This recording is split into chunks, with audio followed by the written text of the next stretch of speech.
Hello, everybody. Welcome to Shauna's Miraculous Podcast. It is June 12th, 2024. And today we have Maya Dayan joining us. Yay. Yay, I feel like I'm already returning returning guest. Yes, a And return. There we go. You got the words right. I I don't always have words. So yes, Maya, you're the returning certified facilitator. And well, we love chatting about like relationships and it's so much fun. And so I'm actually really grateful that you have fun doing this too, because it's so much fun for me. yeah, and like it we always it's about looking at ourselves and being grateful for ourselves and our choices. And like I'm just always so grateful for the tools of access consciousness and the books of access consciousness, because I don't think it would have been fun to talk about relationships like 5 years ago, 10 years ago. It would be kind of awful and traumatic and dramatic. And now, as you say, it's like it's fun. It creates possibilities. It shows us a totally different way of being with relationships. So that's really what's cool about it. Yeah, and I think because we're always looking to like either change something or like see a different perspective and like use the tools. Actually, I didn't hop on the call with the amoral, immoral, and moral call with Gary Douglas. Maybe I should buy it because it's actually coming up. And when I go, so one of the topics or one of the things I kind of wanted to take a glimpse at, I know you were probably watching something, but I also started watching all these different documentaries on Netflix. You know what's funny? Baby Reindeer. Did you watch it? Yeah. Yeah. We talked Okay, about it briefly. Yeah. so there's that. But then I also watched the Ashley Madison documentary. And it's interesting because when I look at that, have you watched that one? Not yet. Okay, so is it okay? Spoiler alert. Are you guys Yeah. okay? Yeah. Okay. So Ashley Madison was a dating site for married people to have affairs.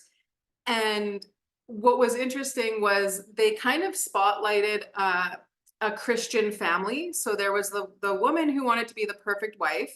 So she was always making sure her husband was happy, taking care of the kids, pleasing him, making him dinners and all this stuff.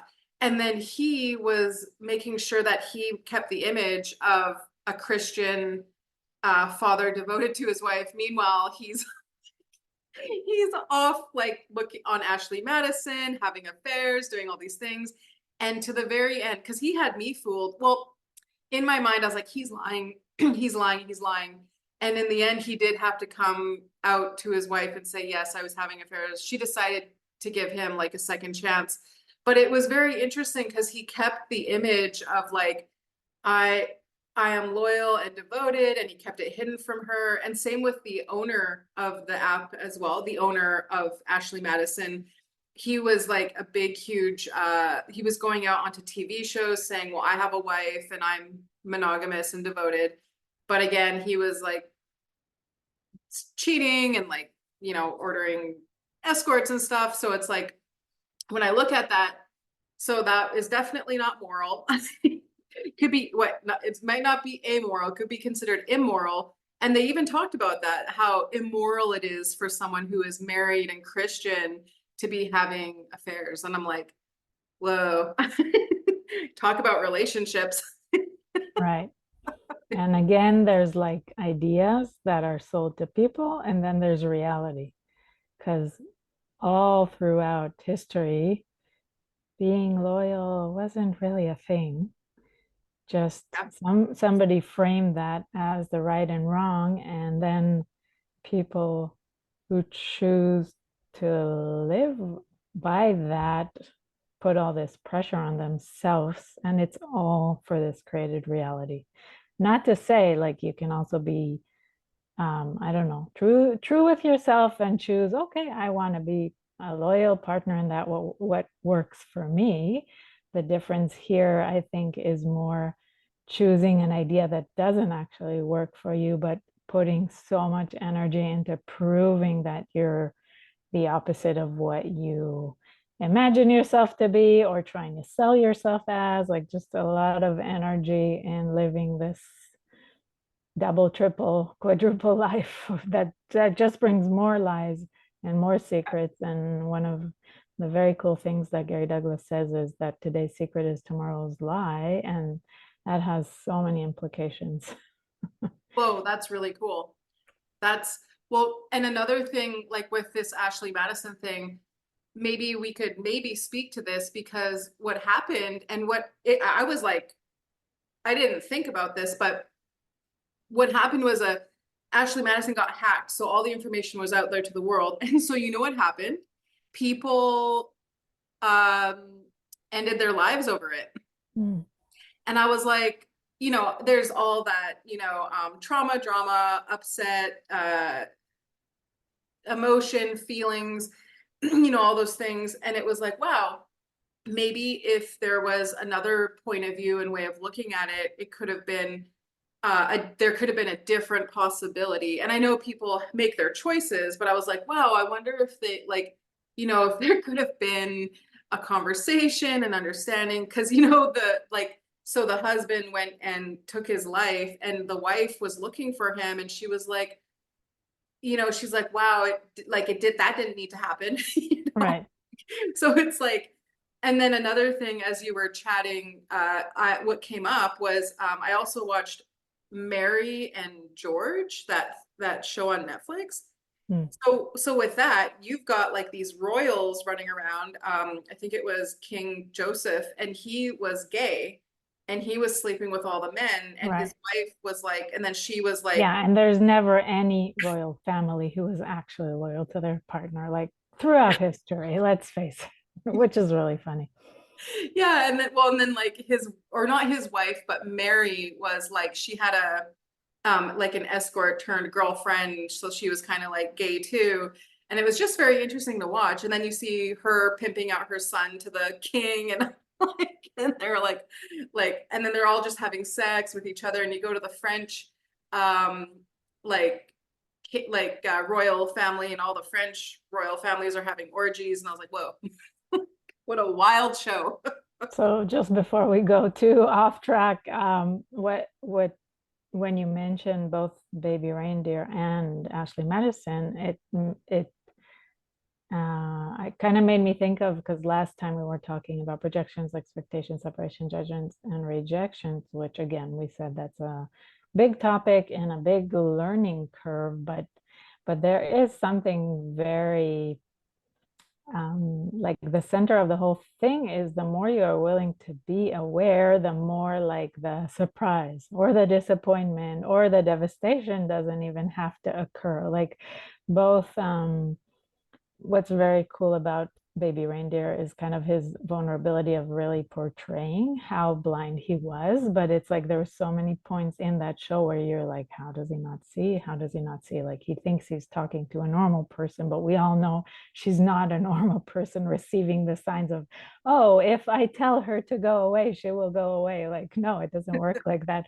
And that is really all functioning from awareness or functioning from total unawareness. Like, oh, my husband would never cheat. That's kind of just functioning from unawareness. And it's a choice. And again, we can really, the more we get out of judgment, we can live any way we'd like to live. But there is a thing that when you get that, you can be more aware. You kind of like, you can't go back. You're like, how can I not ask questions or live from awareness from this point forward kind of thing? But of course, it expands, and then you see places where you have blind spots and all that. Like, it's not necessarily that if I'm saying that I don't have blind spots about people who are close to me or anything like that. It's definitely a muscle that we build, but it's just so interesting because in both those cases, how many projections and expectations did they have about these people that didn't allow them to actually see what's going on? Well, that's actually really cool, especially looking at the blind spots. Well, when you do watch Baby Reindeer, it's like, oh, like, I mean, there was a couple of problems he encountered. And then when at the end of the whole show, I was like, wow, he didn't manage that whole situation very well because he was, it's interesting. Like if someone's fascinated with you, you might want to like breadcrumb them or kind of keep them in your life because they might be relevant, or you feel completely alone. Like, so Right. there's so many Yeah. different things going on. And like as time goes on with myself, I kind of look at all the things happening, and I know that like maybe things could change in the future, but like I know that in the past a lot of people would say, "Oh, you don't want a relationship. You don't want a relationship. You just want something casual." And I'm like, "That's so weird to say." And now I'm here and I'm like, "Okay, so is this what it's succumbed to? Is this all that there is?" Because what seems to be happening is just the what I find going forward with this weird future we're in, like with all these different generations, all these different things going on, it's like, are people able to actually build relationships, which might be a projection, expectation, separation, judgment, and rejection? Or is it just being aware of like, oh, what people can, where people are at? So it's like not projecting and expecting someone is going to be, willing to go into a relationship. It's like maybe just seeing where everybody's at and being aware of that. And then relationship is, I'm kind of seeing it, it's a total concept. Absolutely. Like how many things have been sold to us through media, television, movies of what a relationship or a marriage is, and then you always meet people along the way of like, oh, 10 years marriage. Like you think it's easy to be married. No, like it did, there's so much work involved for better, for worse, like and such a day to day, like, you get to a point where it feels kind of the same and all these things that show up, but it's like it has nothing to do with what is projected through the media all the time. So you're constantly comparing yourself and feeling wrong and looking for something ideal that doesn't exist while not necessarily choosing either the relationship you have or the relationship that you can create, Mhm. because it's all with this search of something ideal that doesn't exist kind of thing. Well, it's pretty cool to be looking at this because like you said, like for example, there's this um image portrayed, but it also allows people to create that and then still people do whatever they want. So one counterpart might be like, well, I'm still going to go out and then out in their daily lives.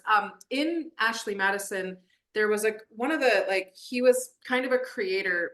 He's like this big guy that wears glasses. So if you watch it, you'll be like, oh yeah, that guy. So he said people who continuously cheat, never like nonstop cheating, like just can't stop. He's like they could be doing it for reasons for validation. He's like, or they could just be simply what did he say, like oh, a narcissist, like just no thought for anybody but just wanting to continuously go out and meet people. And and then I was The like, oh, conquer the interesting. conquest. Yeah, and it's very interesting because I find like people who just go out and have their partners at home.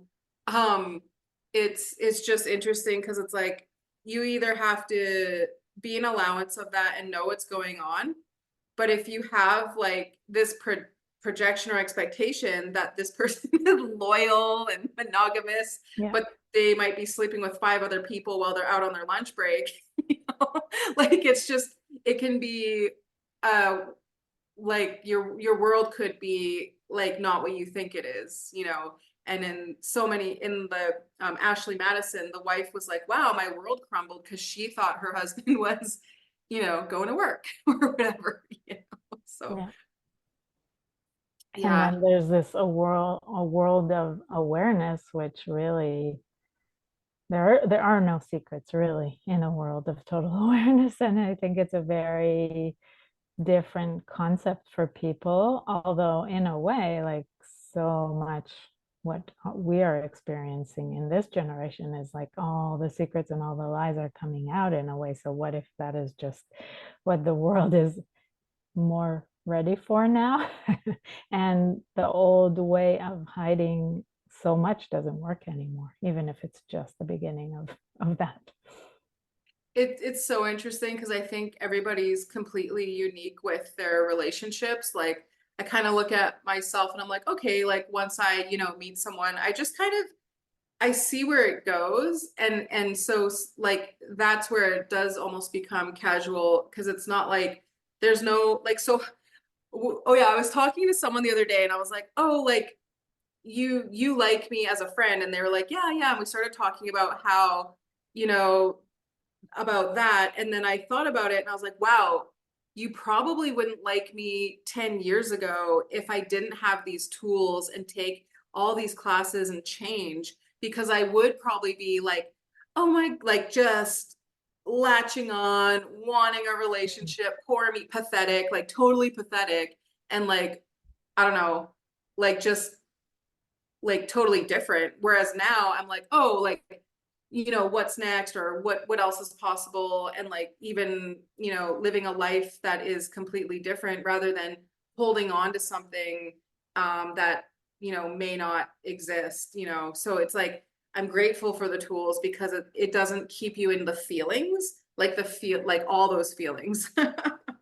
Another thing, I'm not sure if I mentioned it here before or not, but there's a book called Relationship, Are You Sure You Want One? And it's written by Simone Milsis and Brendan Watt. It's very cute. There's a lot of stories in the book. So it's like this easy read, but it has a lot of really cool truths and tools in it. And one thing she talks about there is how she kind of learned how one person can't be everything for her. So suddenly, if she made a list of all the things that she's looking for in a relationship, like I don't know, if it's touch, if it's deep conversation, if it's somebody who will fix the light fixtures, if it like all the things, and then she suddenly started asking questions about each of them, like, oh wait, who in my life can provide this, and who can provide this, and who can provide this. And it is interesting because it doesn't necessarily mean that you don't have a partner anymore. Like you can still Yeah.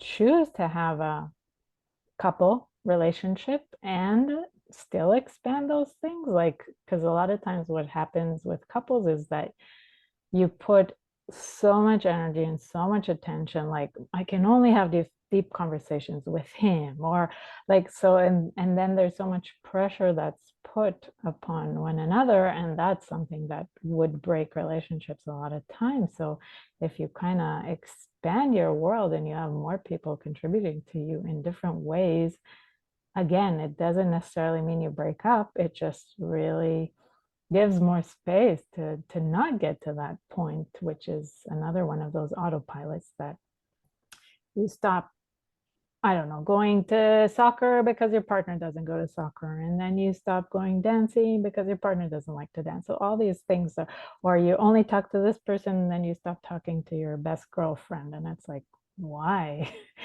Why actually? It does put a lot of pressure on one person who's supposed to be everything for you. And again, that's more from some utopian ideal from the media that does not exist. Yeah, exactly. It's kind of like, well, what I kind of wrote down was like, who can provide this? And that's a great question because it's like, there's so many things to do in life. And it's like, well, even last night, this is funny where this came out. During entity hours, I was like, okay, like, if there's an entity here being in a relationship with me, I prefer to be around someone with a body, which is really weird. I'm not sure why I'm saying that, but also, it's like there's a list of things to do in life, and it's like, well, who would like to join or come for the ride or like, and then yeah, it's funny how, like you said, the world's coming out with all these truths or, things we're kind of being open to this and like there's documentaries and it's like interesting to see all these things happening and it's like well what I would look at is what is continuously seeing what my reality is, and how can relationships change, and what does work and be grateful for the people who show up and not make it so significant. I think that's a lot of people make it very significant so their heart is totally in it so that when things start to change and it doesn't align with their values, their morals, then it gives them the like they can sit with their feelings and story, and then that just kind of keeps them limited. So with this, we're able to kind of be aware and like not go too deeply into that, like not, we still have, you know, our needs and wants, but it's asking, oh, well, what else? Or what else is possible? Or, is there someone else who can provide something for me to make life more enjoyable? Yeah, and it is an interesting dance kind of thing because because as you said, people might think that that leads to like a very loose commitment to anyone, but what if it was the complete opposite? Like, what if the more you are clear with yourself, truthful with yourself, you're actually more available to long-term commitments? It will just kind of maybe look totally different than what you think it will look, but yeah. Yeah. Um, and then like, I guess maybe, I don't know why I'm talking to this, but it's funny. I looked at, the things that are more casual, and someone said, yeah, but what if that's just a contribution to you going forward? And I'm like, oh, that's nice. And then yeah, the long-term commitments are very interesting with like how that doesn't look normal with in regards to time and space and all those other things, dimensions, whatever. But like that time is very interesting because it's like it almost is irrelevant in regards to like a long-term relationship, Yeah, yeah. Mm. Wow. Where conversations will take us with relationships, I never know. And it almost does seem endless. You know what's funny? I've never read that book before with Oh, Simone and it's Brendan. a great, I love that book. Maybe it's time to read it. We could put the Mm, link in. sure, yeah. I really enjoyed it and I reread it a few times, and each time I kind of take some tool at least from the book and start playing with it, and it always expands a lot of things in my life.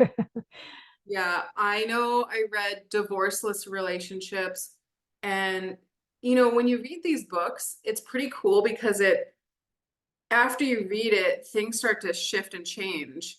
So, and then I think Gary, in regards to that book, said, never give you up again. And I'm like, whoa, because it's like that could be another thing as well where people give themselves up in relationship. Well, as you mentioned, the question of like, what's my reality with relationship? And it takes time to really kind of disconnect yourself from all these ideas, all these utopias, all these things that you imagined as your future, or I don't know, not even your future, but just this ideal scene that doesn't exist necessarily, while you might be missing like really great things that are showing up for you. They just don't look exactly like that. And so it's really, the more you ask, the more it starts breaking down, and new people maybe show up in your life, or old relationships looks completely different. Yeah, like it's pretty cool. I've noticed that like when people come into my life, it's always the friendships that are the greatest. And I'm like, oh my God, this is so great. And like friendships are just the best.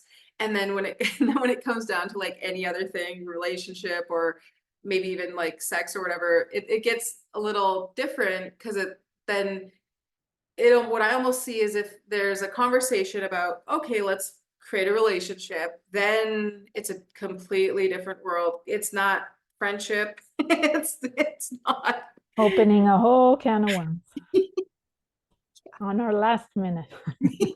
on our last minute.